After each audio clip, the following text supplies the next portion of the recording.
Gloomy Gus is the winningest coach in Tulsa history with 70 wins in 11 seasons.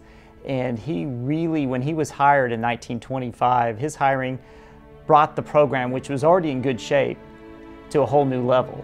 He was one of the big names in college coaching at that time.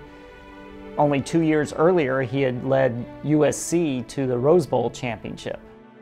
Gus Henderson came to the University of Tulsa after going 45-7 at Southern Cal. So when TU hired him, it certainly raised some eyebrows.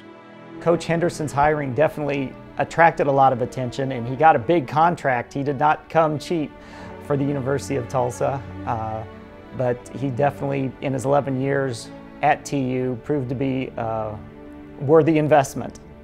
Gus Henderson, who was the first real professional coach Tulsa ever had, knew what he was doing. He knew how to schedule. He had wonderful conditioning. He had an athletic director named J.B. Miller. He was conditioner and team trainer type. And he and Henderson worked very well together.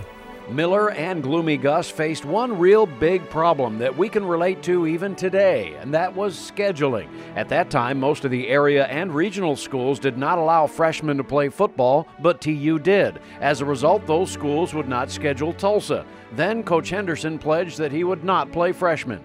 That sort of broke the log jam and the schedules became better. I think Gloomy Gus really changed the whole situation here. And after that time, with better teams coming, the attendance, well, 2 years later they built this stadium, you see, because people would not come to see TU play teachers' colleges, and that's about all they could schedule most of the time.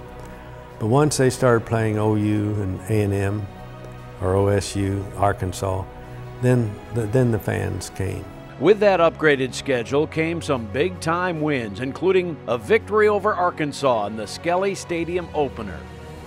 So he opened Skelly Field with a bang, had some other big-name victories during that time. They beat TCU, Ole Miss, Oklahoma, Oklahoma A&M, now Oklahoma State.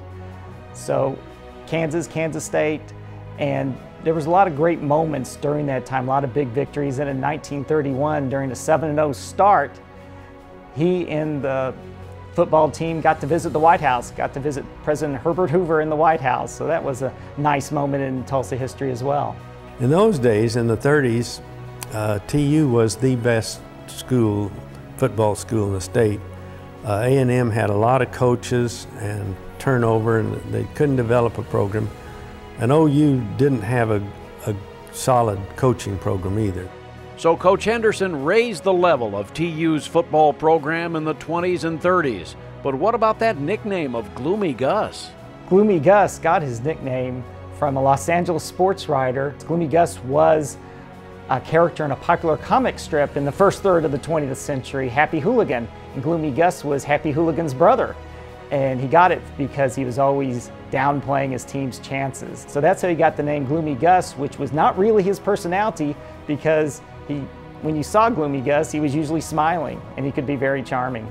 Elmer Gloomy Gus Henderson, the all-time winningest coach in TU football history, a new inductee into the University of Tulsa Athletic Hall of Fame.